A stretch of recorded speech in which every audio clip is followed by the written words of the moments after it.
Hey guys, thank you for tuning in to this episode of High Side. I'm Donny Kight. I will be joined by Josh Adams like normal. We also have a guest tonight, Mr. Josh Arnold of NAOR. Please rate the video and subscribe if you enjoyed.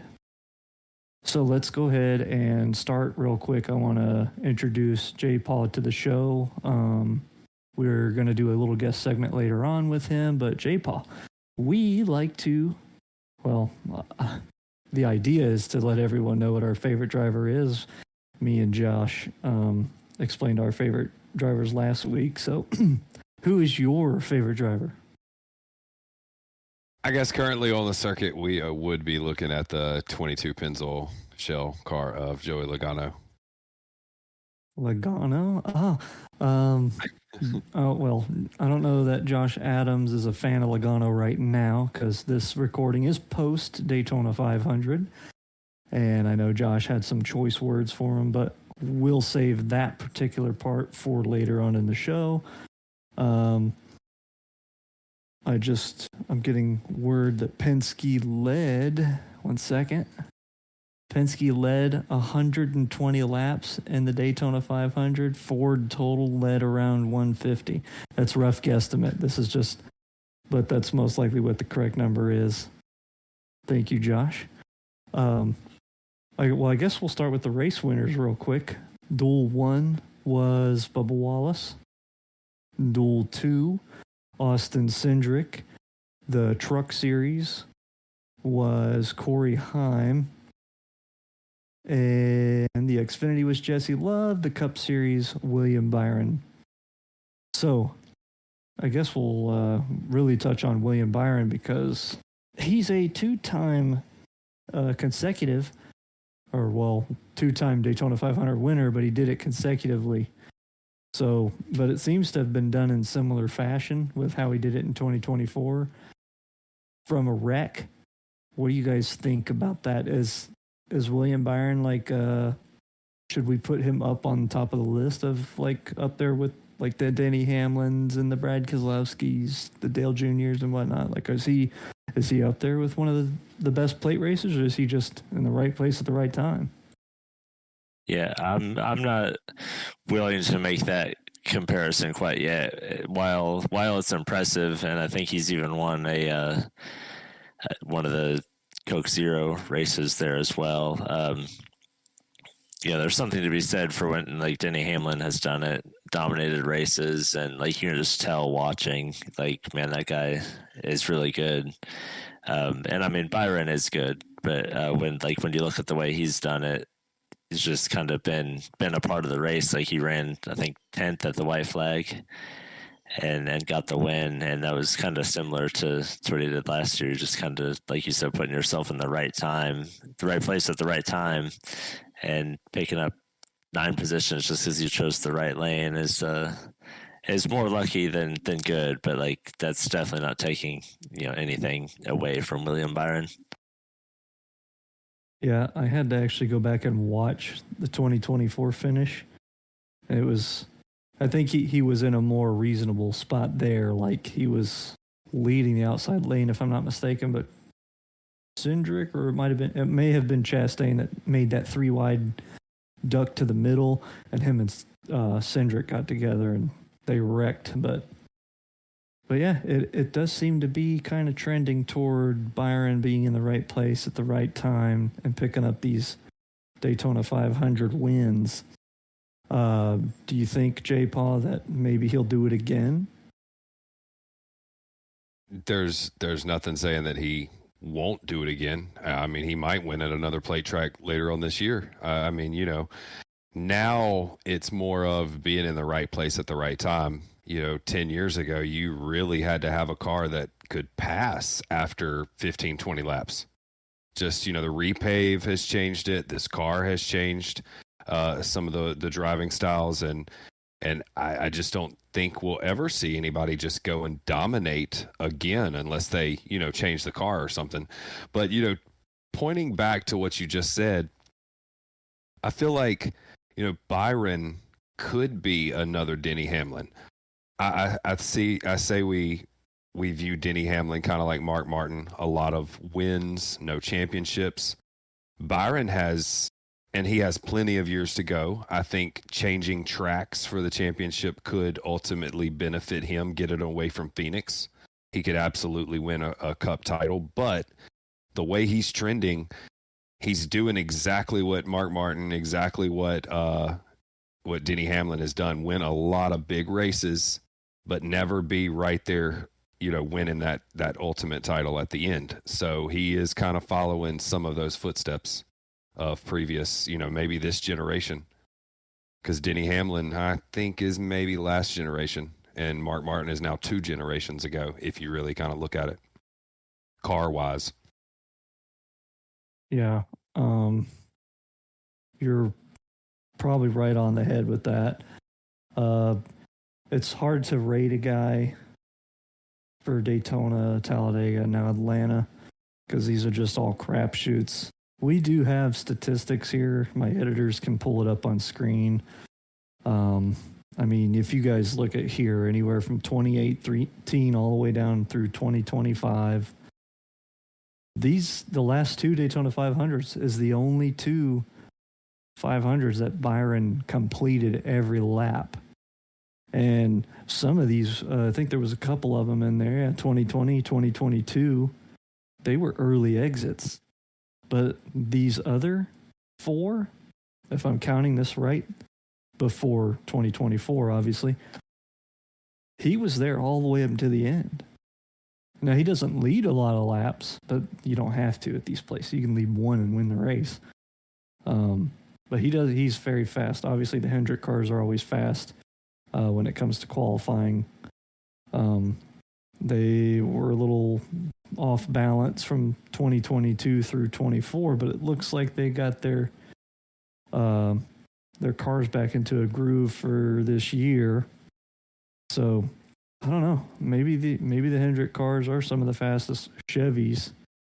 Because I know right now the Fords are kind of like taking the show. Anytime we go to a plate track, it's just Ford all the time at the front. But for the Chevy bunch, it's definitely got to be, hell, even RCR is kind of poking in there. But really, do you guys think that, well, I guess Josh or J. Paul, you can answer this one first. Do you feel like William Byron is an underrated Hendrick driver in comparison to Elliott, Bowman, and Larson? It's going to upset a lot of people. It really will. But I think Byron is the second best Hendrick driver. I mean, we all have Larson as number 1, either in the world, number 2 in the world, whatever you want to say. This hemisphere, maybe number 1. But just looking at the body of work over the last few years, and outside of Daytona, I do think that William Byron has, a lot more top 5s, a lot more better finishes. He's had some bad luck during the playoffs. I think that's really took him out of hoisting the big one. But yeah, I think he is number 2 right now at Hendrick. Yeah, I would have to agree with that as well.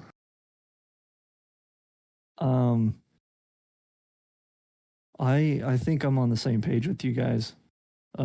Obviously, yes, for me, Larson's probably the number 1 guy, but I feel like people really sleep on Byron, but he's up there, maybe tied with Elliott, or maybe, I don't know, because Elliott did win a title, but like you said, J. Paul, he's probably not far from a title himself, so he may be the second best. I would. He's definitely above Bowman. Everyone really puts Bowman on this pedestal, but he's way above Bowman.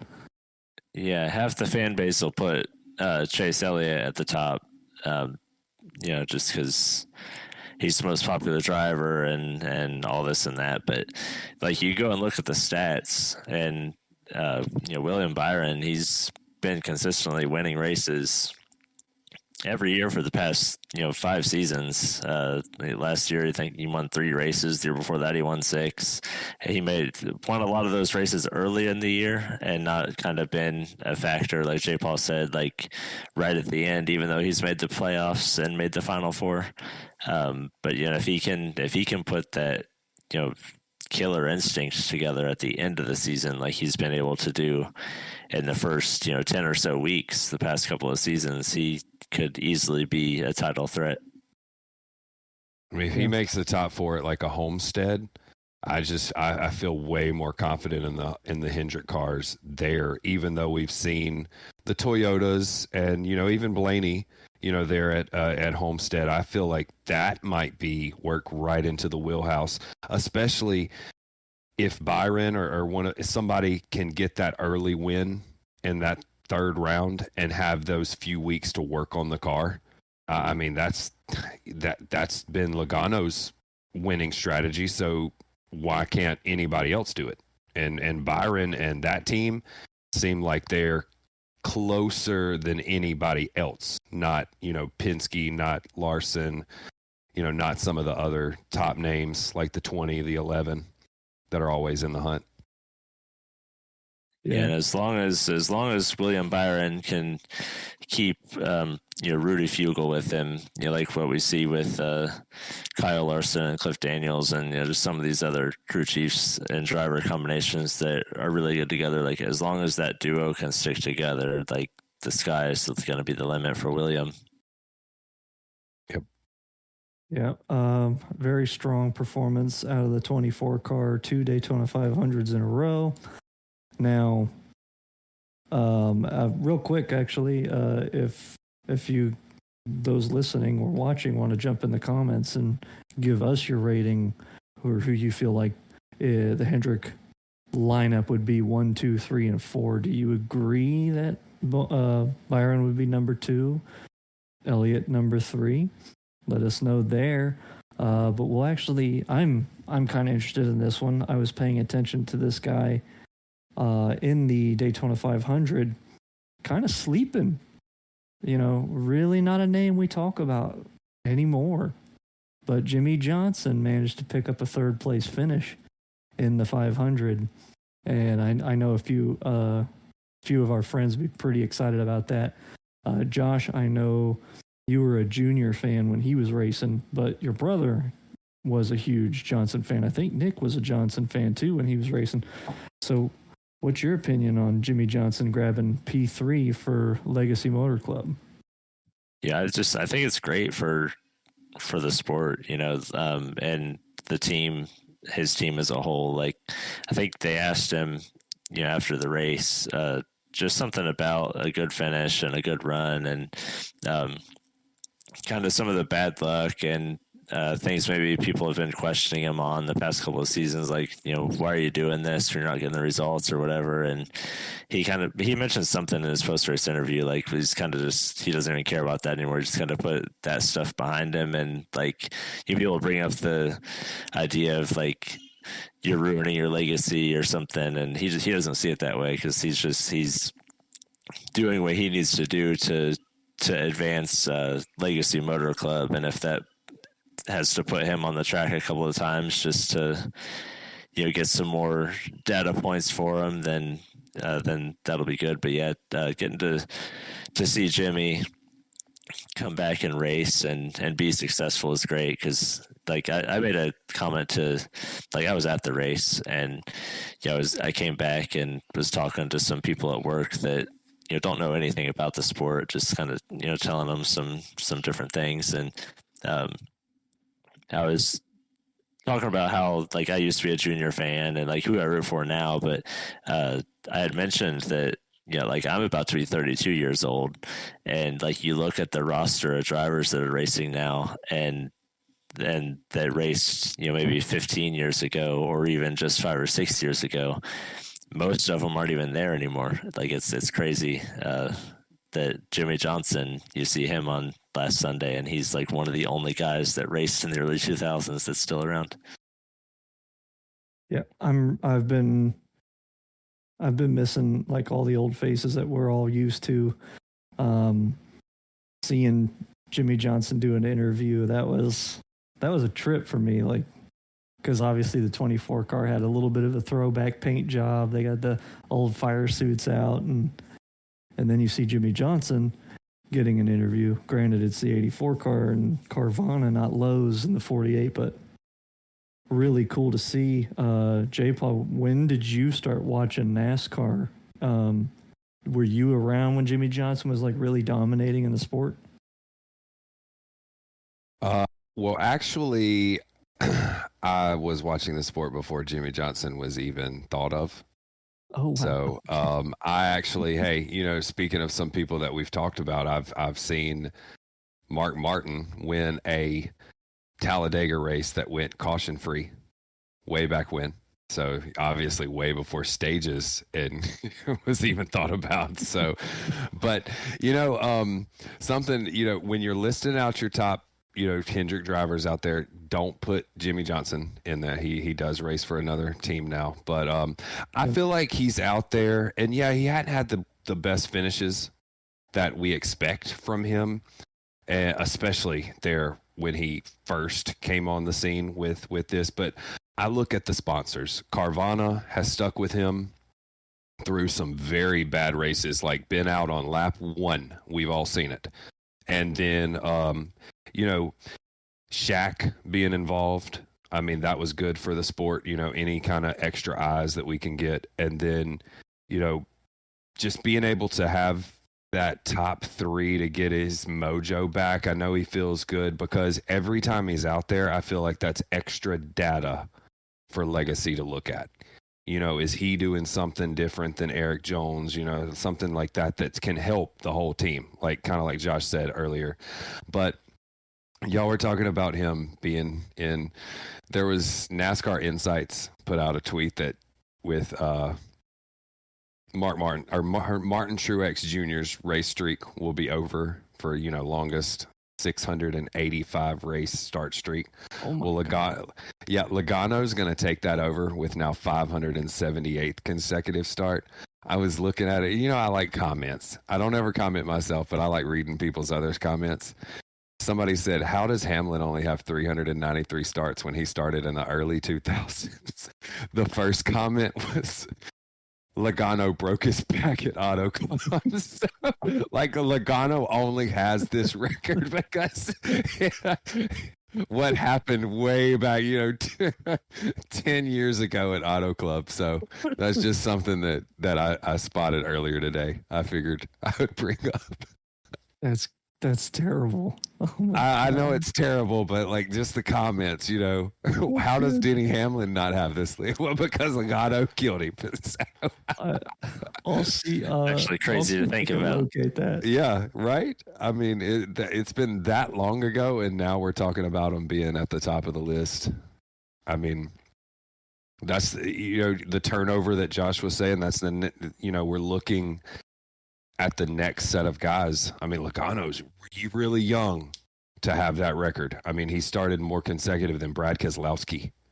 And you know, so like, you know, we are seeing some of the drivers that'll be here for the next decade, and then they'll, you know, hang up the keys to the car. So. Yes, yeah, we're looking at what Kyle Busch started in like 2005, and then Hamlin was 06, Logano was 08, and like those guys are even probably about to hang it up here within the next handful of seasons. Keselowski's kids are getting older, you know. I mean, like there's going to be another big handful that's going to, you know, move on. So, well, while we discuss the past, let's take a moment as well. Jimmy Johnson's team, Legacy Motor Club, also got all 3 cars, correct me if I'm wrong, all 3 cars that's with Jimmy Johnson, John Hunter Nemechek, and Eric Jones. At top 12. I think Jones got 12, and JHN got P9, or not, what, 9th? 5th. What was it? 5th? 5th place, yeah. 5th. That's the race to do it. With that $30 million purse, you want them as high as you can get, because this week's $11 million. So, you know. Wow. Yeah, Daytona 500 is big time. That's why so many people was going out for it. Yeah, I think that said that definitely broke a NASCAR record. I'm not sure if it was a professional sports record or not, but they were talking about how that was like one of the biggest purses all time. That's Some right. of the I football forgot about players that. feel like they make 30 million in 1 week, so I don't know. Probably. Yeah, it's my contract. Yeah. So I'm gonna go to J-Paw first because I know Josh is probably gonna be excited to talk about this one.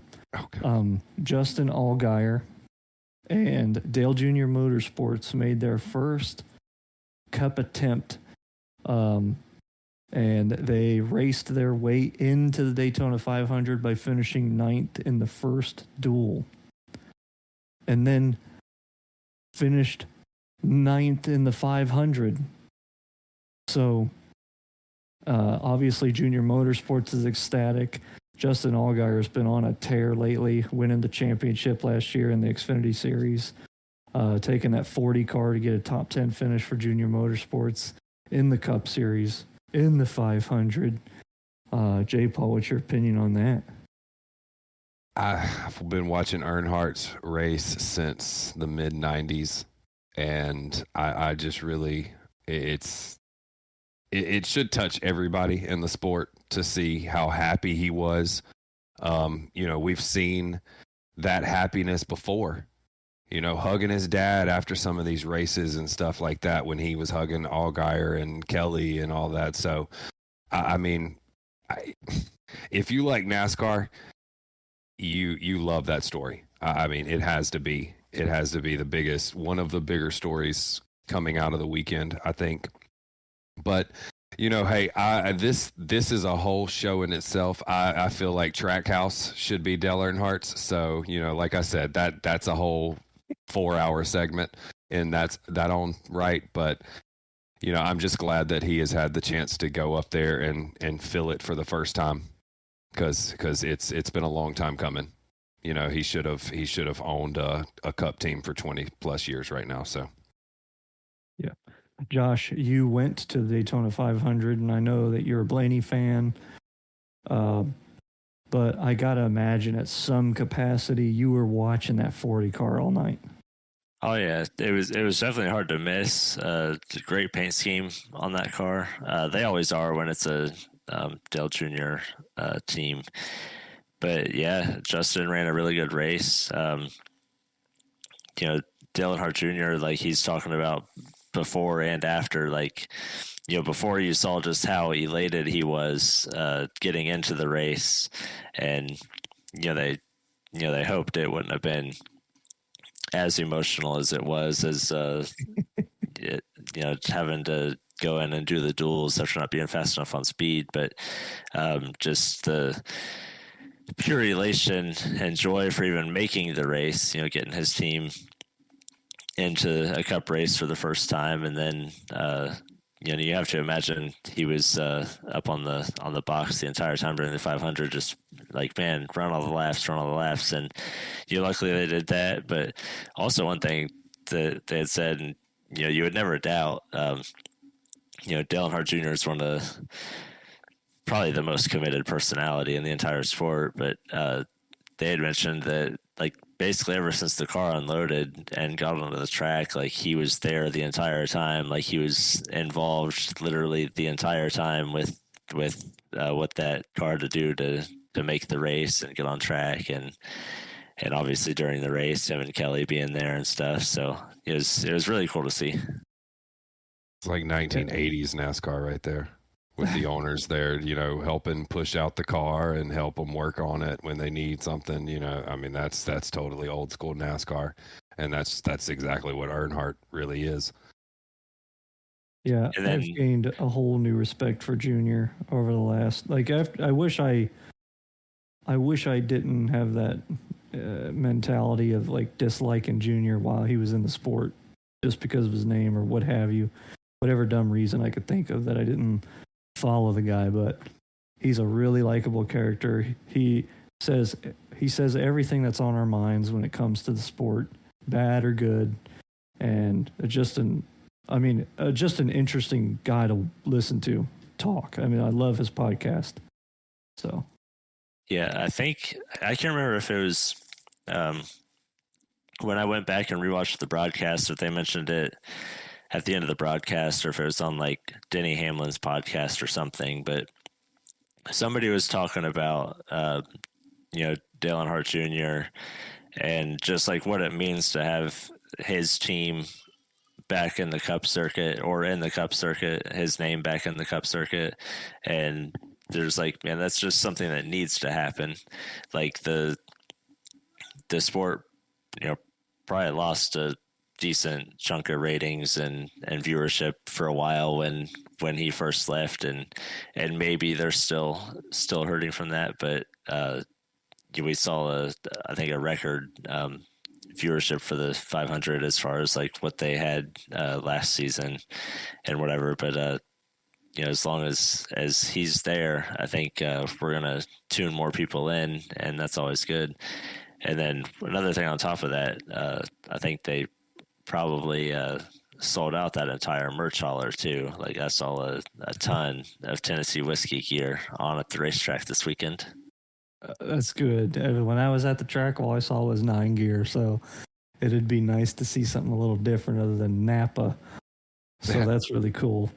I see the lines at the Chase Elliott, at the Junior, and Blaney. Those are the 3 that I see the lines for, really. So, I also did see that there was an interview. I didn't get a chance to check it all out, but Dale Jr. did at some point express interest in getting into the Cup Series with his race team. So I don't know if either of you caught any of that and have any more to elaborate on that, but I did want to bring that up before we move on to a different segment. Oh, yeah. I mean, you heard it here first. It's going to be Hendrick, Gordon, Earnhardt Motorsports. So get ready for it. HGE. Yeah, and I think like we kind of pointed to a little bit ago, like J. Paul, you said he should have already been a Cup owner for 20 years or so, but like I think the one thing that's kept him from doing it is the charter cost. And like even if you're Dale Jr., you kind of have to have a backer if you're gonna get in at this point. And I think just like kind of the cost of running it and not knowing if it's gonna be a worthwhile investment, like to make money back off of it and everything is maybe what has kept him from really pulling the trigger. Yeah, he there's a lot of people who benefited, obviously, like Tony Stewart, but then there's a lot of people who missed the bus when it comes to this charter, like getting in right before it or something. Yeah. All right, fellas, we need to jump over to the penalties. Daytona did bite some people in the ass real good, and that would be Chase Briscoe and Parker Kligerman that I know of. If there's any other names, tell me now, but I'm pretty sure it was just those 2.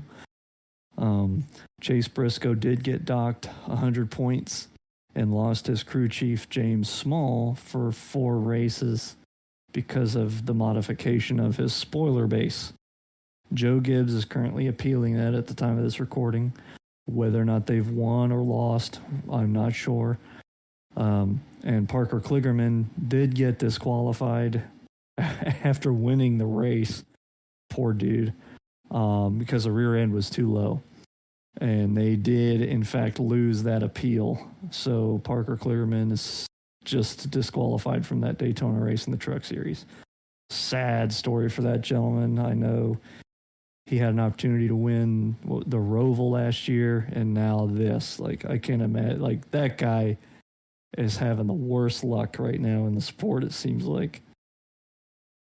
We've seen it from Matty D before when it comes to, being that close or something like that. So, but you don't feel for when it's on the vehicle, but I really like the Chase Briscoe thing. I just really like to see people in negative points to start the season. I mean, I don't know, but we've seen like Keselowski there. We've seen, so I just like to look at the point standings and see people in the negatives. Brad got hit so hard. Wasn't it like -200 or something like stupid?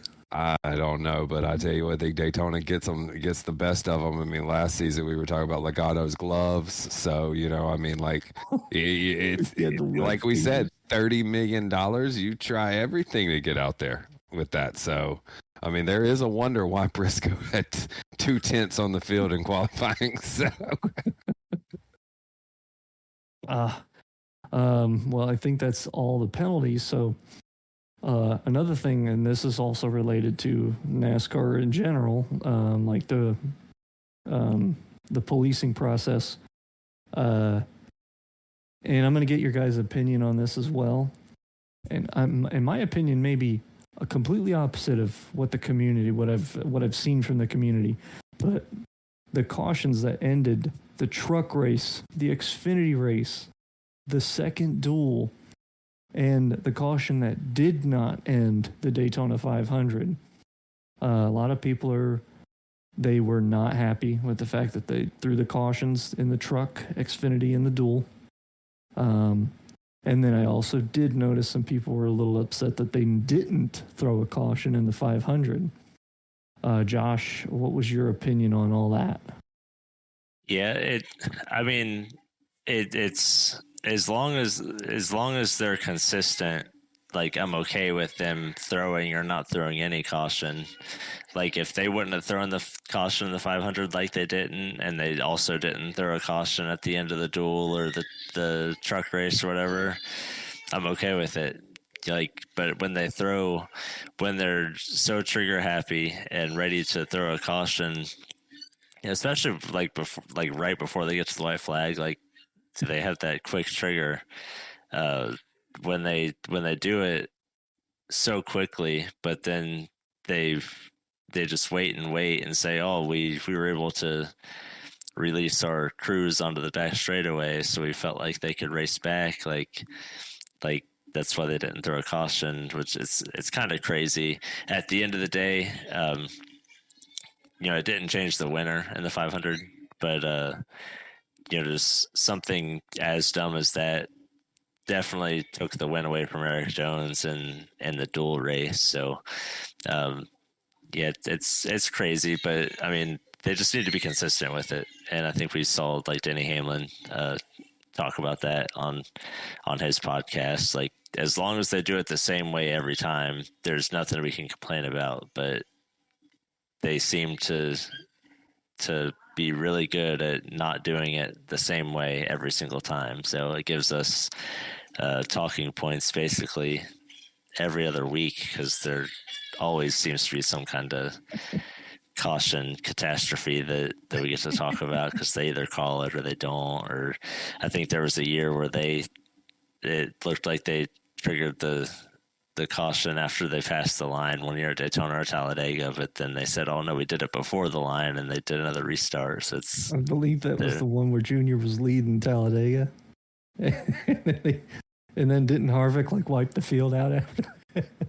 Yeah, that definitely something that happened. But yeah, just as long as they stay consistent, because like we can't complain about the rules if they're consistent. But they give us stuff to complain about when they just decide to, whether it's we care who's up front or something like that. Who knows? So don't know, but just as long as they do it the same way, I'm okay with it. It's just something else that NASCAR's inconsistent about. I mean, taking some cars back to pit road and some back to the garage last season. There's it's just another thing. Next week we'll be talking about something else they did. The next week something else. So, but with these, just like they have a diagram that they show the drivers, hey, this is how you enter Atlanta pit road now on turn 3, and drive around. They have it on the board when they're having the drivers meeting. There has to be a simplified thing. Let's put up a track. If a wreck happens on the last lap, coming to the white flag in this location of the track, we're going to leave it green.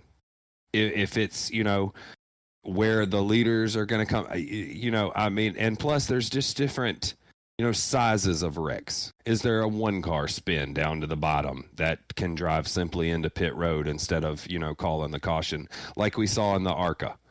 That was that is just where NASCAR is so inconsistent. We need, a diagram where and when is this caution going to come out at the exact time, in different situations. It's just like anything else that they have rules about. Yeah, and I agree. I think if it was like lap 100 or something, they'd probably call a caution for Riley Herbst. But I think it would have been a whole nother argument we would have been having if they would have decided to trigger a caution there with Riley Herbst rather than waiting for a big wreck to happen. Because I have no doubts that at some point that Riley Herbst half spin will be a caution because they've done it before. Oh, yeah. Yeah, I'm really thankful that NASCAR does certain things, and they've especially, from what I can tell, they veered away from doing the whole fake debris yellow. You might see a phantom one every now and then, but it's extremely rare now in comparison to what it was 15 years ago. But it depends who you talk to. I think they called a couple of debris cautions on Sunday. And I did notice that. Yeah, I think one of the ones that I saw people commenting about was when Joey Logano had his pit issues where he was doing the ECU replacement and all that stuff. He was about to go lap down if they had ran a handful more laps, but they decided to call a caution. And to my knowledge, they didn't ever show any debris on the TV.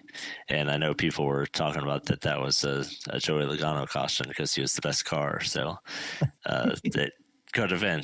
But I think they called 2 debris cautions on Sunday. And I know one of them, I think they called it wasn't that one, but one of the cars had lost some of its like bare bond and stuff. I think it was like the 38 or something. They called a caution. I saw a big piece of black tape on the short chute from turn 4 to the tri-oval that they called a caution for. So I know at least one of them was legitimate. Well, we were watching it on Fox there, Josh. So you can't expect much when it comes to replays and stuff like that. So, yeah, another valid point. But yeah, I think I'm on the same page as you guys. The only thing that I'm kind of, I don't know how I feel about it is when it's so close to the finish line. That whole Eric Jones, Austin Cindric thing, the duel 2, yeah. If you're gonna throw a yellow, those 2 guys are wide open. They are not gonna slow down. They're coming to what they consider the checkered flag. They don't care if somebody's yelling "caution's out" 30 feet before the line. At least count that finish. Like nothing against Cindric or Jones. I don't care what pawn is in the game. It just you can't. Eric Jones made the move at that point because that's the timing it took for him to hit the line first. Not, I better do this now or NASCAR's going to move the finish line on us. That's the only thing that I don't know how they would fix that, but I wish they would at least let those 2 cars go to the finish line. Even the Daytona 500, they could have thrown the yellow, but let Byron and Reddick drive to the finish line. I don't see why that would be an issue. So I don't know if they can even come up with something to fix that, but that's my take, I guess. If it's, even in that race, you had a half of a field, so we didn't have the whole 500. It was just half of them, and I just feel like, who's going to just go full throttle if you're in the last place car when there's wrecking cars in front of you, knowing you have to keep this car safe for the actual real race? Yeah. And that goes back to that chart. Where are we calling the caution at what time on this, 2 laps to go part? Where and when, so everybody can get on the same page. Because for one, I'm totally backing the Eric Jones should have won that race. Yeah. I wholeheartedly agree with that. Well, let's jump over now. Speaking of crashes, we had another devastating flip from Ryan Preece, the man who apparently likes to fly. Great new profile picture on Twitter, by the way. I completely forgot about it. If my editors can find a way to pull up Ryan Preece's new profile picture, that is hilarious. I don't know if you guys saw it, but it's him in an astronaut suit. So good.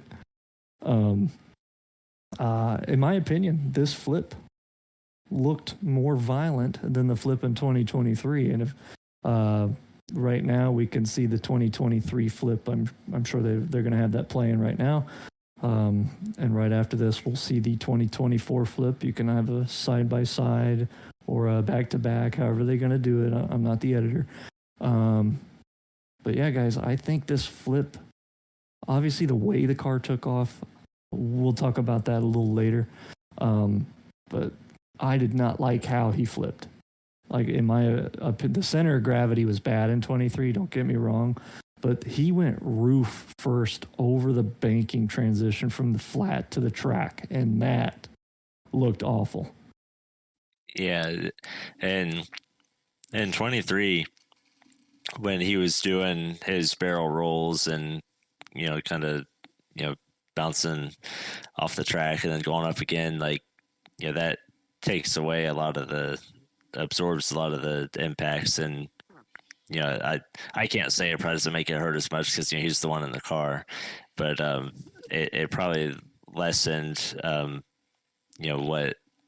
what it did to him. I know we saw him get out of the car and he had the black eyes and everything the next week, but I think you'd probably, if I had to guess, you would rather tumble and lose the force of some of the hits just doing the tumbles than how he did the straight flip over and then the head on into the wall with the back bumper. Like he took every bit of impact from that wreck on Sunday. Yeah, backed it into the fence. Oh, did you guys see the what did Mike Joy call it? The air box off the top of the engine come flying out of the car. How do you lose that? Yeah, I don't know, but it was also crazy how too when the next gen car first came out, one of the issues with it was that the panels didn't crunch. Like if you hit head on in the front, it didn't crunch. If you backed into the wall, it didn't crunch. That's one thing we saw with Kurt Busch at Pocono. But Bowman, yeah, when Preece hit the wall, like he hit at such an angle with like the bottom of the rear bumper that his back end didn't even crunch. So like I'm sure that one probably hurt for sure. Mm-hmm. Yeah, and violent slam. The car's so much, like I feel like the shock system in the new car is just so solid or so stiff. Like you could tell, like that jarred the hell out of him when he's landing on his wheels.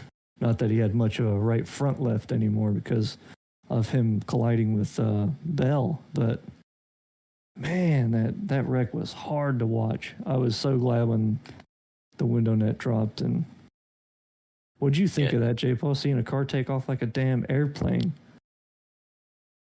I've seen it for so long. I'm glad he walked out. I mean, that's the main thing that I can say about it. I mean, it's wild to see. I can only imagine seeing it in person, from a distance, maybe from the front stretch or something across the way. But no, I mean, I'm always glad to just see the window net come down. I've seen Mark Martin and Rusty and everybody else, flip, Dale. Mm-hmm. So, it's just going to keep happening. Yeah, I just don't like how the front took off, but yeah.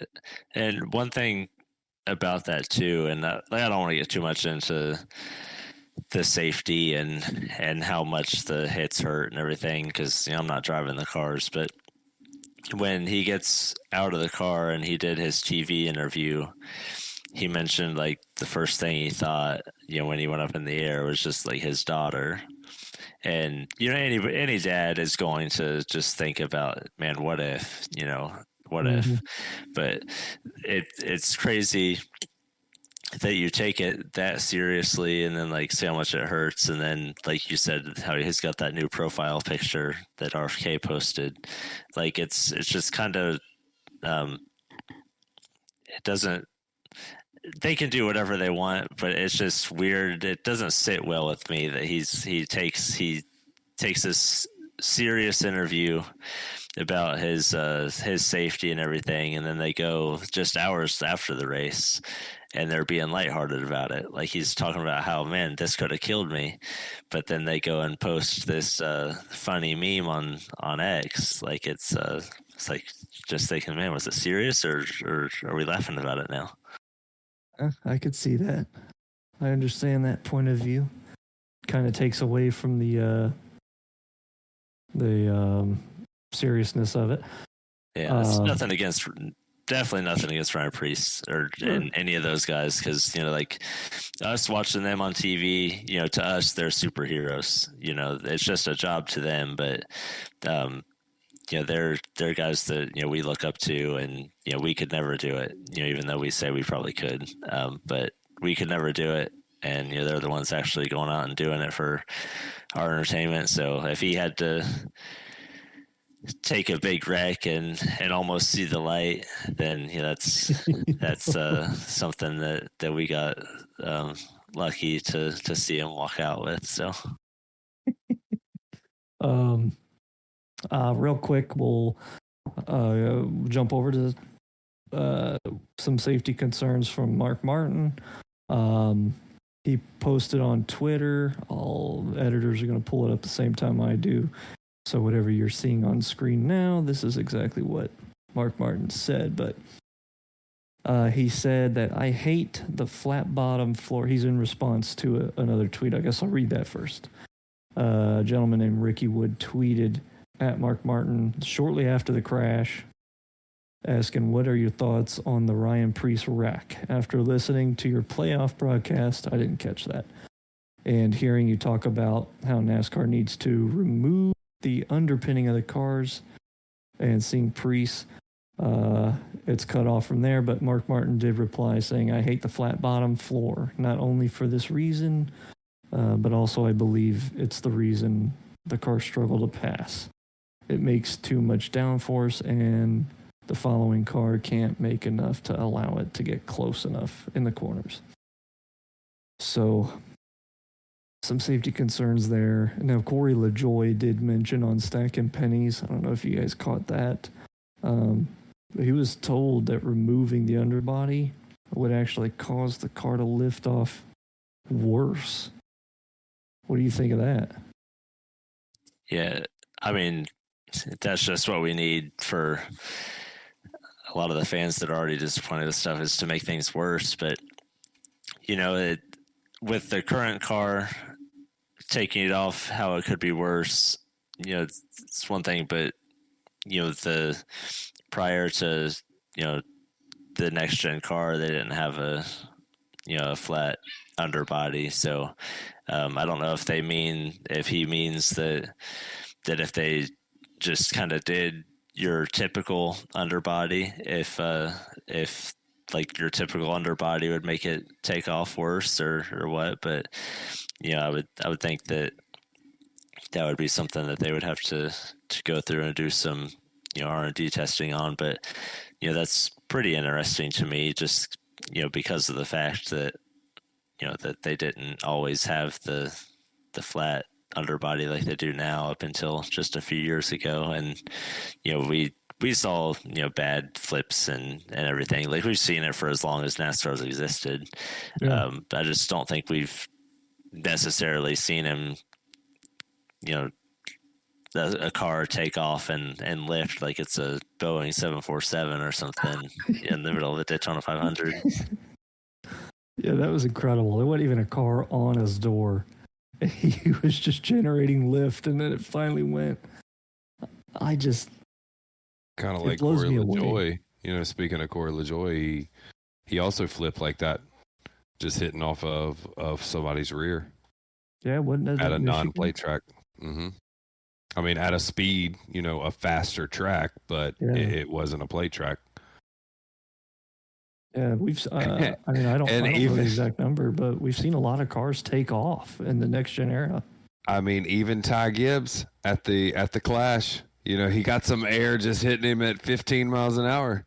Somebody. So, I mean, like, that's a slow speed and he came right off the track before he went down pit road, or pit cove, I called it. Yeah, Reddick flipped last year. What track was that? My editor sent that to me. I can't remember the Reddick flip. I mean, I've seen Zach Meredith flip at North Wilkesboro, so, it can happen at slow tracks too. Rusty flipping at Bristol. Yeah, no, we saw the Harrison Burton, I think, had the first flip in the next gen car, the first Daytona 500 with it. Like that was a pretty easy flip. Like it looked like just a standard spin, and all of a sudden he's flipping down the back straightaway. I remember that. Confirmed it was at Vegas where Reddick flipped off the turn 4, I believe it was.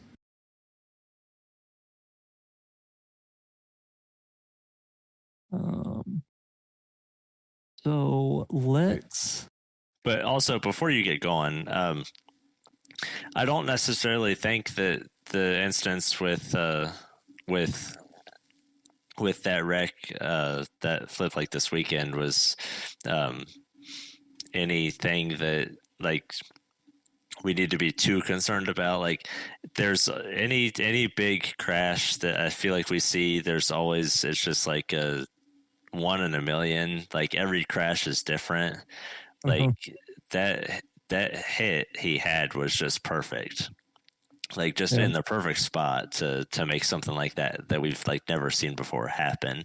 It's like you never want to say like it won't happen again, but chances are, the chances can always hurt somebody, but chances are like we're not going to see that kind of freak accident like that happen anytime soon again. But I mean, as long as we're racing at Daytona and Talladega and the races are the way we've seen, how aggressive they are and everything, just maybe because they can't pass at will like they used to be able to, or set somebody up like they used to be able to and make a pass, like we're going to maybe start seeing that stuff more often. Hopefully not, but more than likely we will. Editor also said that this is the second RFK car to take off from ground since the next gen era started. We had Chris Buescher flipping. Granted, that was due to a drainage on the Charlotte racetrack, but he went for a ride there too. Yeah, we've seen a lot of next gen cars getting up in the air. But yeah, you're right on that. That situation probably would have happened in the Gen 6 car, the COT, especially the old Gen 4 bodies. And it's just weird because of who knows? I know it was windy that day too, was it not? Yeah, it was a bit windy, and I don't think we've still seen anything happen in this new gen car as scary as even the Ryan Newman wreck at Daytona on the 500 on the last lap a handful of years ago. Like that's probably still one of the scariest flips we've seen.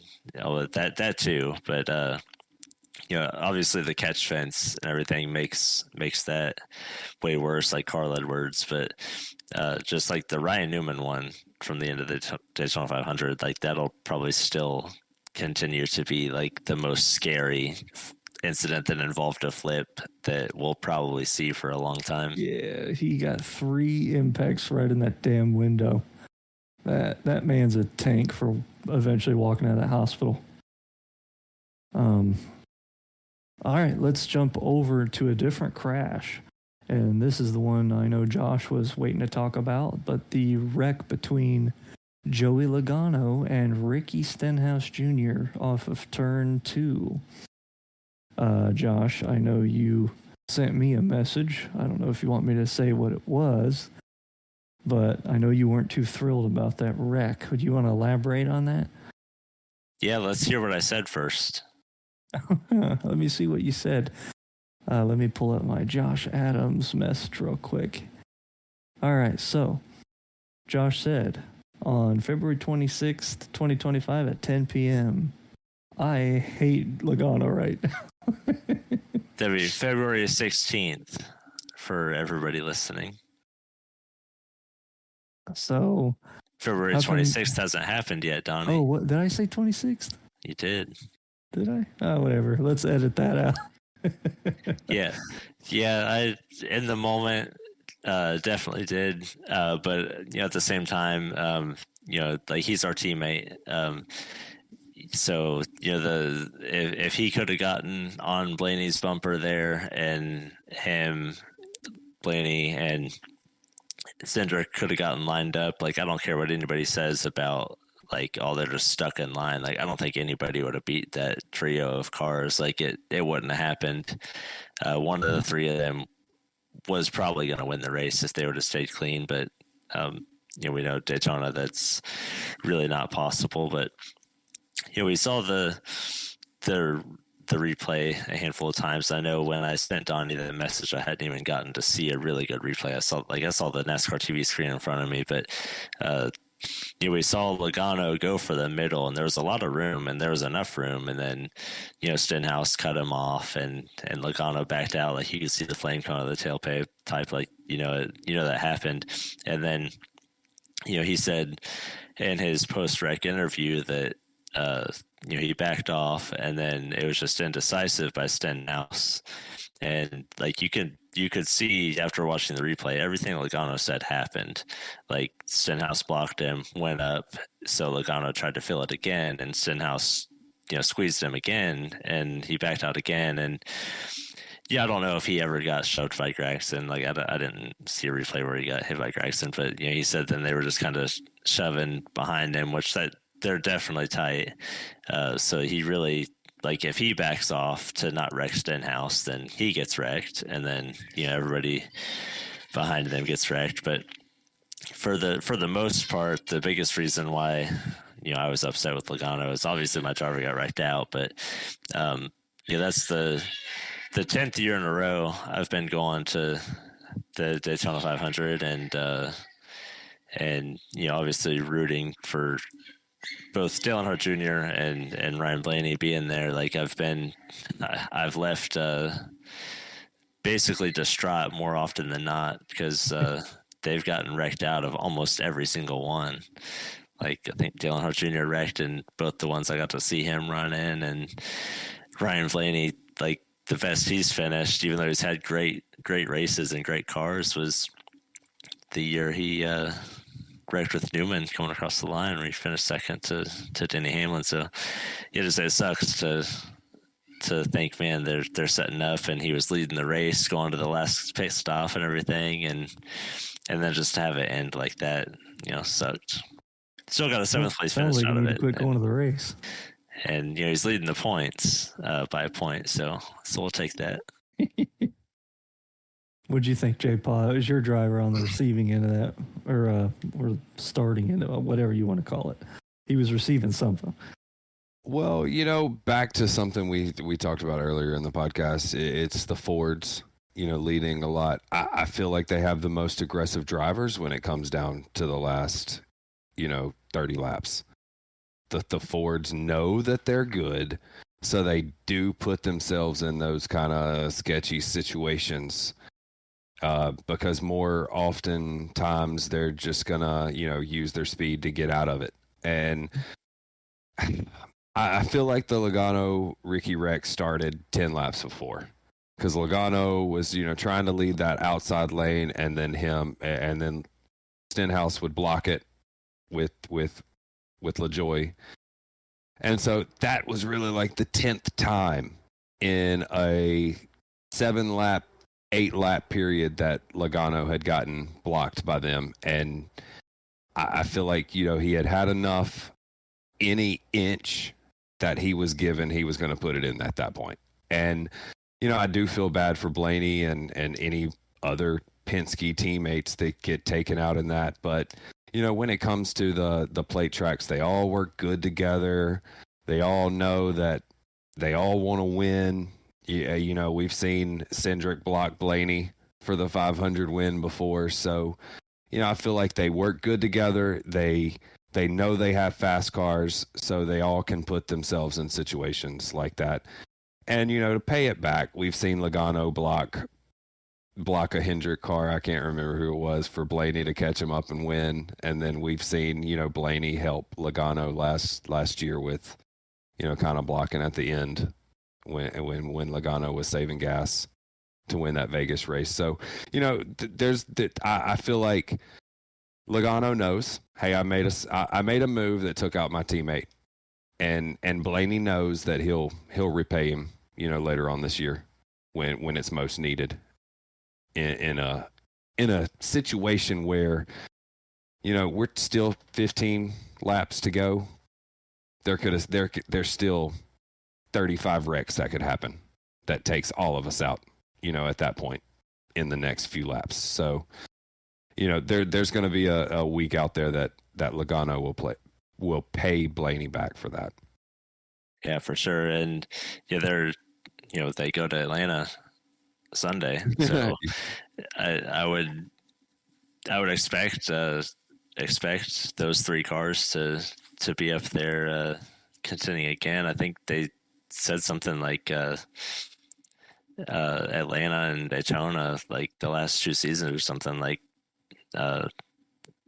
Austin Cindric has spent some stupid amount of percentage of time out front at those 2 tracks. It was ridiculous. We don't see it like throughout the year, but Austin Cindric has been really one to watch at Daytona and Atlanta of late. And I know we brought up the question earlier if maybe if William Byron was an underrated driver, and obviously we know that Austin Cindric isn't there yet, but what Austin Cindric has been able to do recently on super speedways in general, he's been really impressive.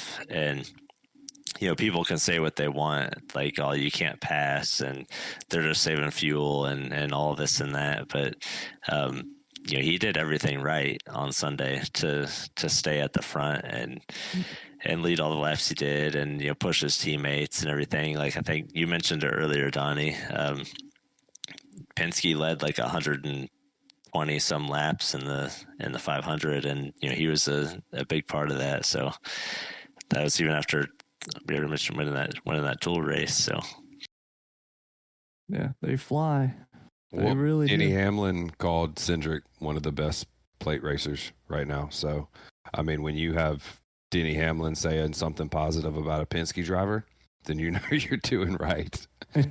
Yeah, I think he mentioned something. I didn't see the whole clip, but on Actions Instrumental, he said they asked him something about when he was lined up with Austin. He's like, yeah, I wasn't worried about when I was lined up with Austin.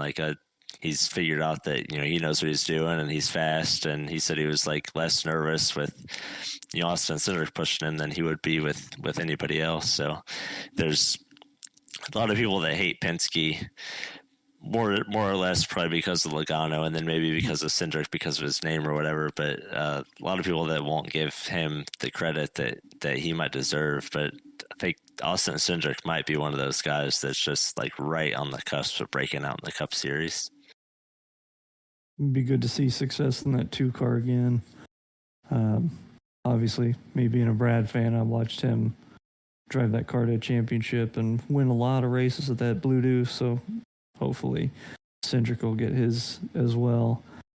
Did you guys catch this hilarious Cleetus McFarland interview after the ARCA race? I think I caught. I don't think I saw the whole thing, but I caught some of it. What about you, J. Paul? You see it? I'm over the hill. I don't know who he was, so I didn't watch it. I don't have a way I can pull it up for you right now, but I'm sure If the editor can put it in there, because I know that at that point it would require audio. Otherwise, at most, check the description. There's going to be a link to it. It's really funny if you guys haven't caught that. Cleetus McFarland is a YouTube personality, and he was able to start a NASCAR event. He did end up getting wrecked, but his interview about the wreck was pretty funny. And I think the ratings were actually pretty high just because he was in the event. Oh, so, I'm sure it was probably the highest rated ARCA race of all time, just because there was somebody that a lot of people had a vested interest, even if they didn't know what they were watching. Yeah. So probably even more so than Elio Castroneves. That's probably not a lie.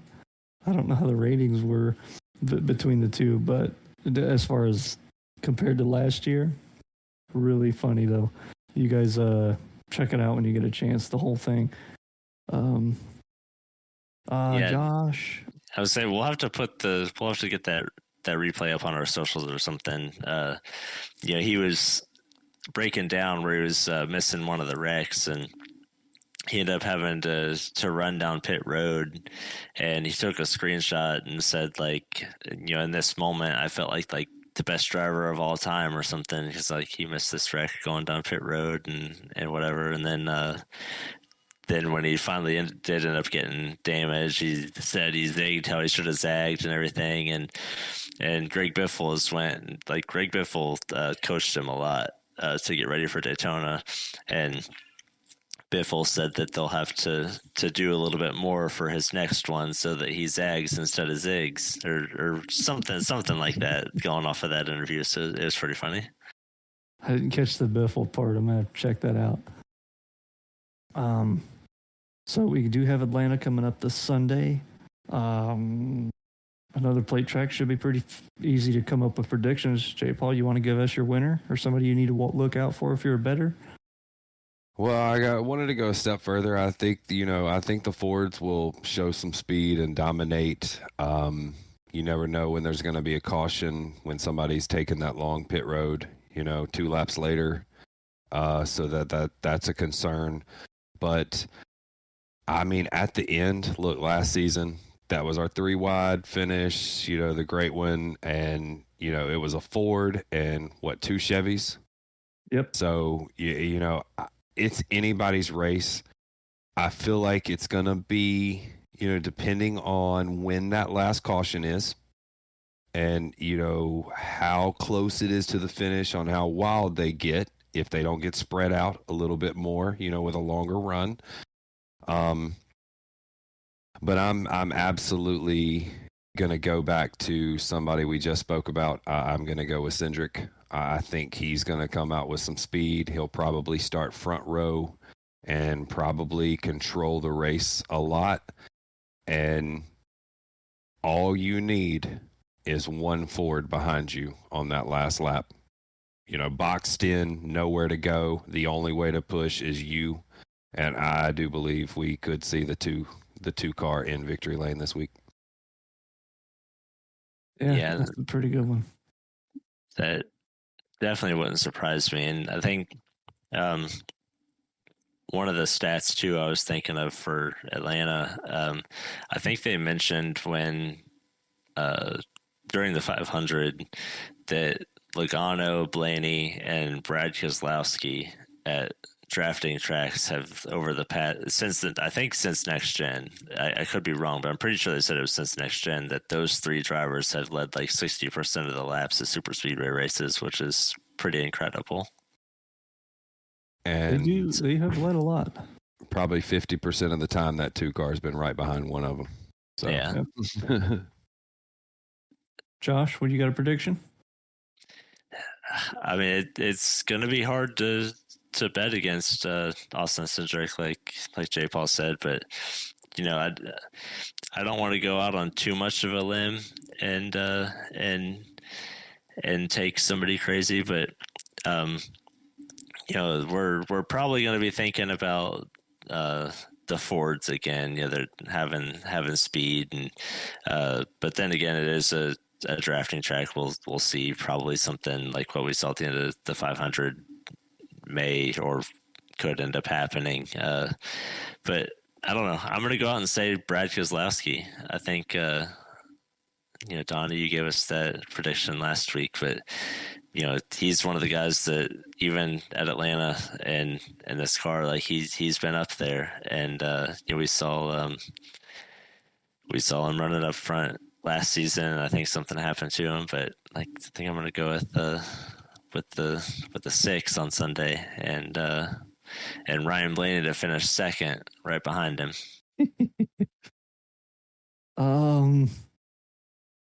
I totally love that pick, by the way. So, I believe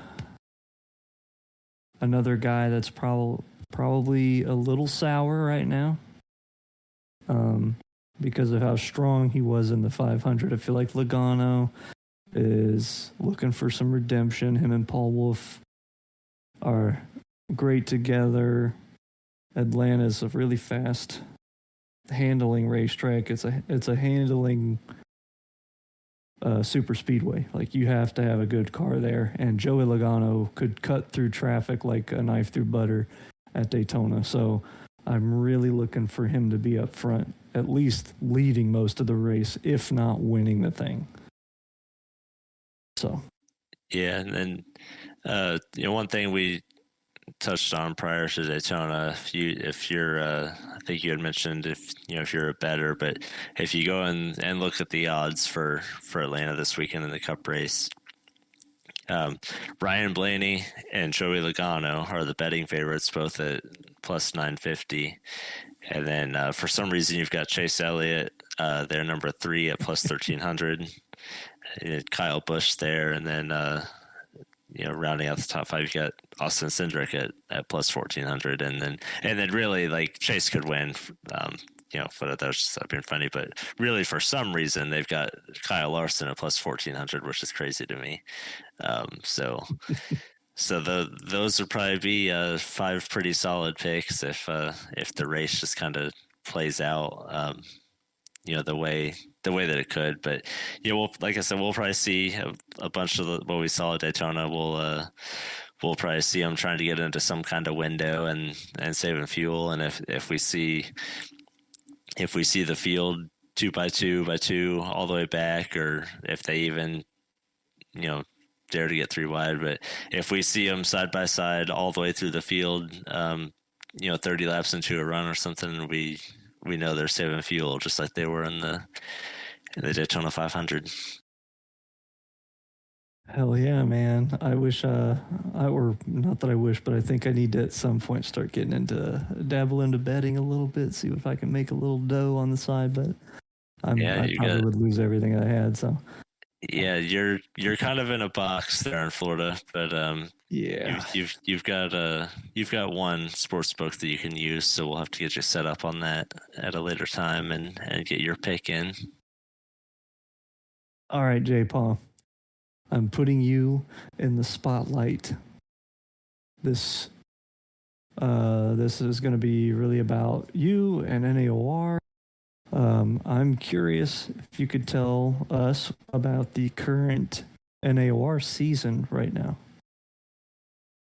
Well, we just completed our 3rd chase race of 6, so we're about halfway through that. Like I said, we're in our 5th season on iRacing, and for the 2nd straight season, we've had double-digit winners.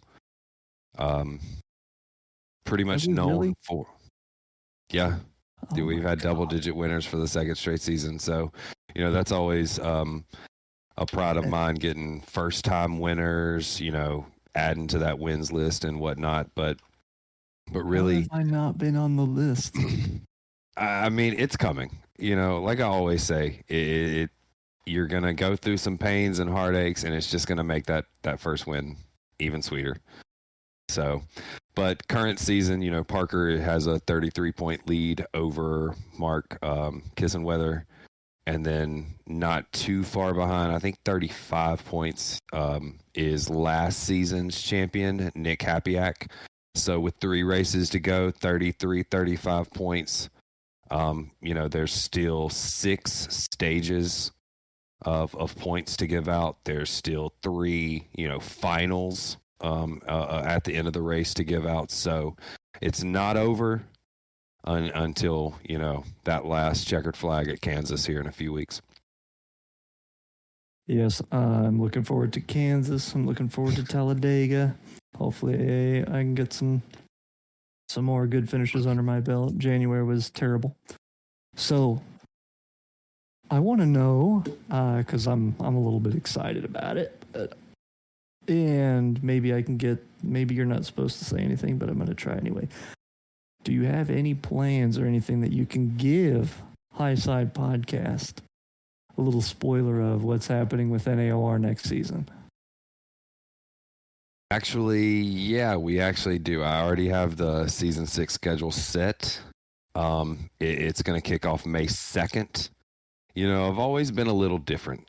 A lot of leagues kick off at Daytona and that kind of thing. And, we've just kind of moved it around, kind of like we want our NASCAR championship to move around. So, and I try to pick tracks where drivers can, kick off the season with a good light, because plate tracks are all up in the air. You don't know, half the field wrecks at the end. So, you leave with a bad taste in your mouth. And I like to kick off the season with something a little different. So May 2nd, we'll be at Auto Club, which, we'll bookend our regular season. Next season, we're going to do our longest iRacing season so far. At 18 regular season races, like I said, bookended with Auto Club. 1 during the day, 1 at night. So, there's a lot of doubles out there. I tried to go through and find tracks that really were side by side. There's a lot of tracks that start side by side, go 1 lane, just based on time, temperature, and stuff like that. So next season, I'm going to do my hardest to, pick some times and temps that allow for all of the tracks that we've picked to be really side by side. I always like to go to new tracks, a few each season to, throw in a nice little mix of some stuff we haven't done before. So Kern Raceway will be added. We're going to go to Le Mans for our international road course. We're going to go to Summit Point Motorsports Park for a brand new road course on that side. And then in the playoffs, which is 9 races, we're also going to go to the WWT road course, and that will be a night race. So we'll be under the lights there, and it's going to be the 3rd race of the first round. So it's going to mean something. You're going to have to show up with your A game if you expect to move to round 2. And really just, I like to throw in a different mix. There's going to be new points format. Of course, the new chase format from what this season is, 6 races. Hey, next season it's going to be 9. So, and then a few other new rules, less rules, new ways to do incident reports and stuff like that. So, we'll start working on sponsor lists and stuff like that, kind of gets us rolling. But we're coming up. I mean, it'll be a few months before we'll be kicking off again. So I'm going to be very interested seeing that night race road course, by the way. I think there's not enough of them. I don't think I've ever seen one in NASCAR anyway, so that is going to be really fun to do. So what made you land on, it's a 27 race schedule, correct? Correct. 27. So, and typically iRacing leagues, we don't really see anything that goes above 18 at most. A lot of 8 race seasons, a lot of 12 race seasons. That's the majority of them, but usually they kind of hang around 18 or lower. So what was the deciding factor to go with the longer season, 27? You trying to bring back the console feel, like at least that era? Well, like I said, there's a lot of doubles. There's a lot of our playoff tracks we actually will go to during the regular season. And, those are a lot of night races, day races. That gives somebody a chance to be like, I'm really looking forward to, say, Charlotte. And you just don't have a good race. There's another chance during the season to have, go back and try again. So, and like I said, just picking races that are tracks that call for that side-by-side racing. There's still road courses. There's still short tracks in there that, are going to challenge the drivers. But, we're all here to have fun. And so, let's go out and have fun. NAOR, thank goodness, doesn't have that many cautions unless it's an all-star race. I can tell you that. But, but just, going out there and being able to do what we like, our favorite sports, NASCAR, it's racing. We watch, flow racing. We watch all the different racings during the week, waiting on NASCAR every Sunday. And Friday night, let's go have fun. Let's race side by side and stuff like that. So that's what next season is really going to be about. Yeah, you're definitely right about the fun factor. And if you're listening, NAOR is a damn good place to race. A lot of good guys there. Friday nights. And another gentleman who's actually in the studio with us, Josh Adams. He's a tough cookie to sell on joining other leagues. And he has told me privately on numerous occasions that he is having fun running on Friday evenings with us. So if you can get Josh Adams over there, I'm sure others are going to follow suit. There's no reason NAOR shouldn't be even bigger next year. Or next season. I'm really excited for everything that you've done with it. And yeah, Josh, if you have any comments on that, let him know now while we got him on the spot. Yeah, no, I mean, I like the idea of the schedule. It sounds really fun, but I kind of got lost when you mentioned Summit Point, Le Mans, and Worldwide Technology Raceway road course being in the same season. I don't know about that for me, but no. But back to how I said I was having some fun. I don't like that Myrtle Beach race we had a few weeks ago. Like, I don't think I've ever had a more fun short track race in a league, maybe outside of something like Bristol or something, because like that's the easiest one to run. But definitely had, like Donnie said, had a lot of fun just kind of running something that's a little bit more, change of pace than what I'm used to running, being like, completely serious or anything. Not that we're not on Fridays, but yeah, I run and some other stuff that they try to make it like it's the real thing, and it's just kind of a little bit less stressful sometimes running something just a little bit more for fun. So it's definitely been fun so far. I appreciate you saying that, and really, I'm getting the accolades and the league's getting the accolades, but it goes to the drivers. It's a good core. There's people who will race where their car will take them. If their car wants them to finish 13th, then they're going to be happy about it, and they're going to race their butt off for 13th. And, and that's what it is, is just being respectful of everybody. And that's why I believe we have a little bit of green flag racing on Friday nights. It is because there is that give and take. There's that extra inch when it needs to be, the extra inch. And, I give all these accolades to the drivers who've been here for, many years to make it actually what it is. Well, that's true, but you also have yourself there to thank too. And really, because I mean, we've did this on another podcast, but I'm just going to say it again. I've known you since 2016, and really everyone in our group, because eventually we combined forces in terms of our driver bases, and it just became a bigger family with you, and you're like everyone's I don't know, Den mother, I guess. Thanks. So, no, I got to say, if it weren't for you and your personality, you put me up at the top seat of NAOR. No one's going to stick around. So,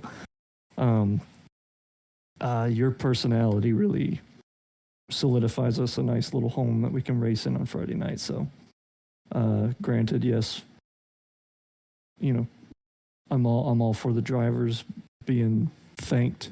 Without them, we wouldn't be on the track. But without you and Nick and whomever else put NAOR together all them years ago and built it up to what it is now, like, I'm glad that I had come across you guys at some aspect, and hopefully we can get some more of our friend groups to come join in. Maybe we can get Chris back out there. Maybe somehow we can convince Nick Massey to come run some races. Hell, Kwame Scott to come beat our asses every now and then. So, but out of curiosity, J. Paul, what was your biggest personal achievement with NAOR? Because you've been doing this since how long now? Well, that goes back to kind of what we were just talking about. Honestly, it's keeping it going. We raced on, I think, 6 different console games for 12 seasons. Whether it was F1, Forza, the Heat, all the way back to NASCAR 15, where a lot of us met for the first time. And it goes back to just loving a sport that we love. There's people out there that play Madden and NCAA now, not 14 now anymore.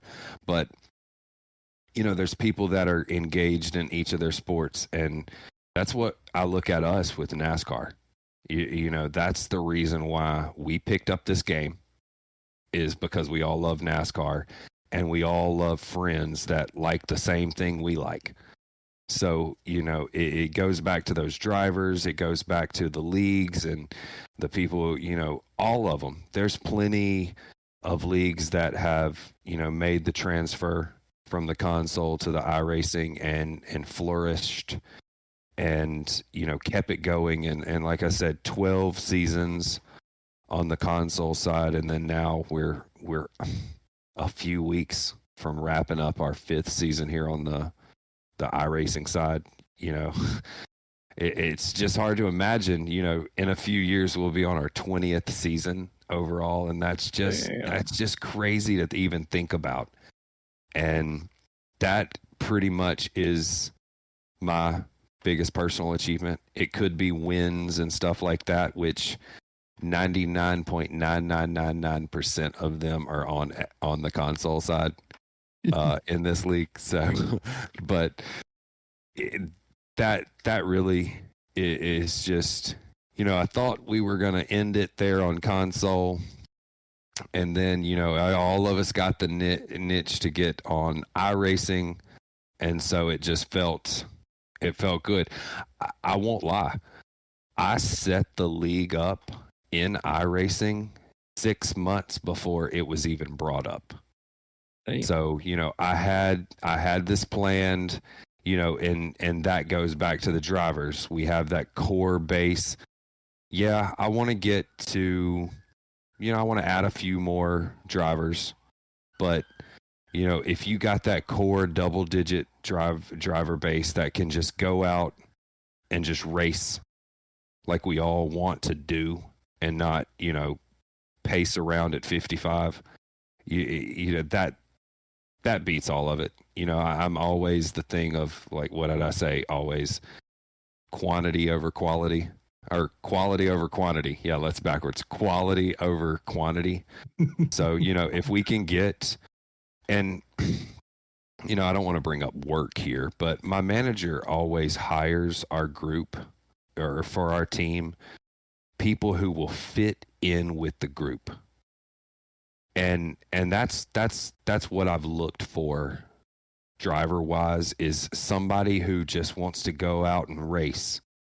You know, doesn't have to make the contact on every single pass you make. You know, can go out and get side by side, and if you don't make the pass, you don't make the pass. Yeah. You know, and that's, you know, that's who we're looking for, and that's what's going to continue to make, you know, this some good racing on Friday. So that's my biggest personal achievement, is just kind of keeping it going, keeping that core driver base together. Well, I was going to ask you what your long-term goal was, but I think you would pretty much answer the same exact way. So let's do this. A bunch of drivers out there are listening right now. Never heard of NAOR, never seen it. Tell them where they need to find you, what they need to do to get in contact with you, and how do they join. We're at NAOR iRacing on X. You know, I'm JPA iRacer 22 or JPA 22 iRacer, something like that on X. You know, we're NAOR North American Online Racing on iRacing. You know, there's just different ways to be able to contact me. I've had a couple of drivers, you know, reach out and they're waiting on May 2nd. You know, obviously they're going to join before then, but you know, they're waiting on May 2nd to tag along with us. But yeah, I mean, there's multiple ways to reach out. We're on YouTube. You can reach out to Nick Happyack, you know, via Juicy Spider. You know, they do a lot of stuff for the league. So he's one of the admins there. So if you know, and Nick races with a lot of different leagues there that, you know, he's looking for drivers and stuff like that. So me or Nick. Hell yeah. Well, Jay Paul, I appreciate you giving us some time and telling us about NAOR. Well, we do have some clips regarding NAOR. We have 4 of them, I believe it is. Yeah, 4 clips for NAOR. I'm going to try to pull them up now because we need to react to them together. And we'll just do it rapid fire. We don't have to pause and sit and talk about every detail, but yeah. Let me at least get my video up here. Or no, let me go screen, do this. So Jay, Paul, and Josh, you want to jump into my little channel here. And my editors are going to have this up probably on the screen, beautifully lined up with our wonderful voices. All right, let me go up here. So our first one is going to be the Bristol win. So it is going, here we go. So can I full screen this? Here we go, fellas. Yeah, this was one of the seasons we had a couple of double headers. There was like 5 or 6 races during the season that we just split them in half. You know, put the winner to the back. So I actually started the next race. But yeah, this is my only NAOR win. Just a quick, you know, Bristol race, probably like 100 laps. But, you know, I think it was a restart with like 5 to go and was able to hold off Cole there. And obviously the back of the pack, who's 3 wide coming to the finish. It's, we can see some new paint schemes out here, but yeah. How long ago was that? When did you pick up that one? I want to say that was season 2. So we're getting to the end of season 5. I should have the longest losing streak in NAOR, but all right, let's see. We have the Chicago NAOR. I'm going to have some PTSD with these next 2. Oh boy! For whatever reason, I specifically picked these for you. So for whatever reason, NAOR's got these like crazy ass finishes. Was it this one? I mean, we have had double-digit finishes and you know, we have short seasons. We had double-digit finishes in the last calendar year. So, you know, that's another reason why that next gen car is a little bit better. It kind of closes up the field, unlike some of these. But, you know, this one was, I think the leaders ran out of gas here. and the two behind them pushed them across the finish, which is illegal in NAOR, but on the last lap. But I know they would have finished anyway, so we won't penalize them for it. But yeah, I mean, if this would have been Talladega, you would have had Nick Hapiak and Brett Bennett pushing them juggers out of the way and going to the victory, battling for the victory themselves at the end of the front stretch. No kidding, man. Like, so, just for what you say, Josh? I would say, how about Donald using the 48 as a brake here going into turn 3? That's what I was going to. I do have to give a little context on this, and we're about to see it in the next clip. But I felt like which we'll see in the next clip, but I had to use him up to try to beat him off of 4, and you'll see why in the next. It was before this race, so we're not showing this in chronological order. But this is actually the next clip. I just said we didn't like people to make contact passing for spots, and then you go and do that. Well, here's why I made the contact. Because the previous season, I didn't make contact. But I got beat off of turn 4. Oh. Some good finishes. Oh, There's some great finishes. Look at this, man. This is so... Oh, my God. You just can't even tell. Even... was it Josh Coppernall that was broadcasting? He thought I won the damn race. JCTV. I mean, I just full sent it in there 3 wide, but I knew I'm not going to go up here and make contact. I'm just going to race clean. I thought I had him. Well, I tell you, if you would have had to make contact there, your right rear would have hooked you and you would have taken all y'all out. So thank gosh you didn't make contact there. This is a newer paint scheme. It's just we don't have, whenever we load up on iRacing, it shows the old stuff. But yeah, that's exactly why I made contact with the 48 in the next event, because I figured this is my only shot. I'm going to beat him, but we both ran out of gas. So unbelievable. What was the other clip here? We have first 2 laps ever of NAOR iRacing. Where's this at? This will be a throwback for you. Here we go. Yeah, Cole Snyder actually won our first race. That's not me on the outside in the 22. That is Hunter Peach. I don't know why he likes Logano outside of NAOR. But yeah, that's Cole Snyder taking the green for the first time. Of course, there's our old, 20-time champion Nick Hapiak there behind him, trailing. Nick has been with us since the beginning and has the most wins in NAOR history, and just has been a factor in every single race from the beginning. He was last season's champion. He's 35 points out from this with 3 races to go. But Cole also has been, a weekly fixture in NAOR. Hunter Peach, there's a lot of people there that have supported us from the beginning, the middle, recent. Parker, he's a champion, and he has only been with us for a few seasons. So there's a lot of people that make this possible. Donnie, that last clip, that was a pretty interesting paint scheme on the 6 Nick Hapiak, wasn't it? That was pretty interesting. I wonder who made that car. A little green in there.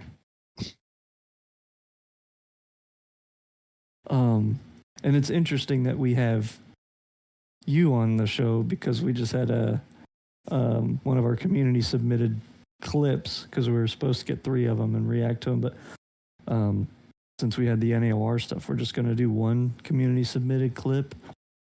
But you happen to win this race. Spoiler alert, sorry.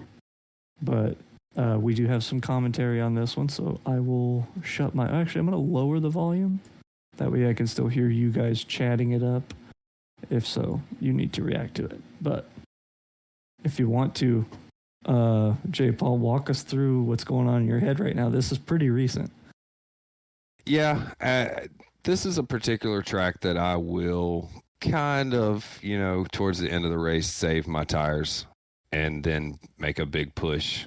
And here, I'm not sure what happened like the 5 or 6 laps before this, but I knew when it was go time, and I really, go time cards there. But I knew when it was go time and was actually able to just, use my fresh tires. Whoever was in front of me was going to get the push all the way to turn 4. And, I was going to slip them. I'm friends with Dylan. I'm friends with, I think, Mark, who's right behind us. I would have worked with them anyway, but, going to the end, I did have to tell Dylan, I'm like, you would have thought bad of me if I didn't make the move. So, coming off of 4, I just had to slip and side draft and then pull it down and take it by, I think, an inch. Are you as surprised as I am that the 17 is up by the wall coming to the checkered flag? Donnie, he probably had no choice because I locked onto his bumper about a lap ago, and he probably didn't have very much chance of steering because at that point, I had fresh engine, no, I wasn't hot or anything, and I know the amount of time it takes to heat that engine up, and so if I'm second place in a line coming to the checkered, 1.5 laps to go, I know when and where to lock on to make sure that I can make it to the checkered without blowing it and wrecking the field. So, yeah, and Atlanta's one of those tracks with the Next Gen car on iRacing where, you give somebody the outside. It's kind of similar to Daytona or Talladega. Like the outside becomes the dominant line. So like if the 17 would have just pulled low, he'd probably gotten passed on the outside anyway. Yeah, true. Yeah, that's probably the worst part to get side drafted too. For whatever reason, the outside of the car just turns into a damn parachute when you get side drafted. So we're jumping off of that now. We have an update for the eNASCAR Coca-Cola iRacing Series. We were Kwame all busy. Right? Yeah, Kwame, he ended up running 21st, I believe he got the finish. He managed to get stuck behind every crash at the end, from what I'm told. But we're actually have the finish here. We got 18 seconds. This is the white flag. I assume this is coming off of turn 4. And wow, they are dicey. This is the first time I'm seeing this. Somebody's getting turned. Oh, wow. And the 77. Oh, here he is. He's excited. Is that last season's champion? Steven Wilson, 2023. Steven Wilson won the championship. Okay. So, well, I only like the Coca-Cola Series when Kwame wins, so... Yeah, Kwame better start winning if he wants to get paid by JUICYSPYDR Studios. We might have to just see that in our dreams then at some point. Kwame winning a Coke race. Oh, no, it's gonna come soon. I'm gonna spray gasoline all over the place. He's pretty pumped about what he's with right now. So see what happens. Yeah, we obviously definitely wish him the best, and we all hope he's able to reach victory lane at some point, whether it's just on speed or fuel mileage or something like that. Like we'll definitely all celebrate him if he can make it happen. Yeah, some of us used to get beat by him on console, so it's nothing irregular to get beat by him on iRacing. Yeah, it's almost funny that Kwame was like the last of our console group to get on iRacing, and he's only been on here for like 3 years at this point, if even. And he's the only one of us, of course, that took the whole pro pursuit seriously, never tried it. But I almost feel like he's maybe one of the only one of us that was actually capable of it. A lot of people say that they could probably do it, but you got to dedicate a lot of time to staying fast on iRacing. So he's done that, and he's doing pretty well. He's a good dude. He's made a lot of good, smart decisions throughout his life, and I think he's sitting pretty well right now. So best best wishes to him. He's going to be on track this week at Las Vegas, specifically on February 25th. Right now, we're recording this on February 22nd. I don't know when this will be live. I imagine it'll be before then. But my editors, really thankful for them. They are probably really tired. We are recording this right now at 1:30 in the morning, fresh after an NAOR race, which was really fun, by the way. I think the only cautions we had was the stages. But Yeah, anyway, we've had quite the day today too, Donnie. There's at least 3 of us in the whole Juicy Spider fold that have had some life events going on. So we've all still made sure to come on here and put this on for everybody's enjoyment. So hopefully everybody enjoys what we had tonight. that is true. And feel free to cut this part out if some of you don't want us chatting about it, but I understand that one of our editors, Nick, his father right now is fresh after stroke. So, whatever you guys believe in, your wishes, cross your fingers, whatever, send him some flowers if we have an address. Nick, put your address at the end of this video so we can send him some flowers. P.O. Box maybe. And Josh, sleeping on the job, I presume? Yeah, something like that. Something like What happened to you, bro? I don't know because I don't remember any of it, but I don't know. I guess I ended up shortly after we opened today. I ended up having a seizure this morning at work, and I had an accident a couple of years ago. I ended up with like kind of a pretty severe head injury, not like deathly, but there's something they said, some of the bruising and everything I got off of that, that certain area of the brain can be like conducive to, like promoting, seizure episodes and stuff like that. So today must have been the day that I was scheduled to have that pop up and happen all of a sudden. So hopefully it's not happen again, but yeah, just having that and not knowing anything about it and just randomly waking up in the back of an ambulance is pretty crazy. Yeah, it is wild. You're gonna have to start wearing your Juicy Spider racing helmet everywhere you go if you end up having more of these things. Yeah, if they give me a helmet, I'll wear it. Yeah, I see. There's a couple of different companies that they do like racing gloves and stuff. And if we start a line of Juicy Spider racing helmets, I'll wear one during our next race. Oh, we'll have to get them on that then. I'll get me one too. Be part of our little sponsorship deal. Maybe we can get Mike to make us like a 3D helmet or something to put along with like the High Side podcast or something. Mike's thinking, oh great, more work. Yeah, I mean, what would we be? We do this show for them. Like, what would we be if we didn't give them just a little bit more work afterwards? Right. It's all out of love, guys. But do us a favor, everybody. Send your wishes to the Juicy Spider gang.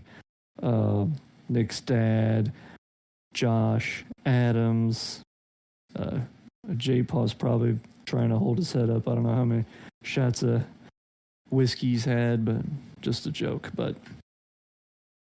as long as it's the Traveler whiskey. The Traveler whiskey.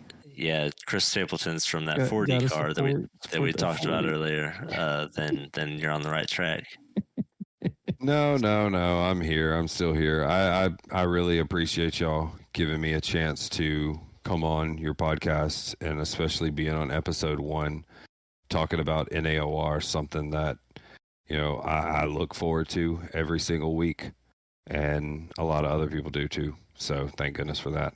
But Hell yeah. just giving me a chance to, give some background and some, future about the league and, getting to talk NASCAR. I mean, like I said, at one point, this is the sport we love. So, I'm happy to be able to come on and give my insight on the first NASCAR race for sure. Yeah, that's something. We definitely love the sport. We made a whole show behind it. Check out NAOR Friday evenings. Contact him on Twitter. Check the description box. Follow us all on social media, whichever ones are going to be posted in there. I'm not sure. If you're watching this live, I hope you enjoyed it, and meaning the premiere. If you're watching this post-premiere, leave a comment. Give us some ideas. Tell us who your favorite driver is. Submit a clip. We'd love to see some more iRacing clips or any racing clips if you want to submit some. And check everybody out on YouTube as well. I think some of us have our channels. I have my own channel. I really don't post on there. Check out everything Juicy Spider Network. They have a Juicy Spider Gaming channel as well if you check the About Me section. J. Paul, check out NAOR iRacing. Is it on YouTube? Which one is it? Can't remember. We'll have a link post. He's probably taking a leak. So anyway, thank you guys for watching, listening in. We are going to go catch some Z's now. And we will see you again soon. Thank you so much for the first episode, by the way, the pilot. It did so good. Much more than 8 views. So I imagine we're going to have 8 more this one. You guys have a good one. All right. Take care. We'll be right back. Episode 2. Where's that damn soundbite at? Hold on a second. We'll be right back.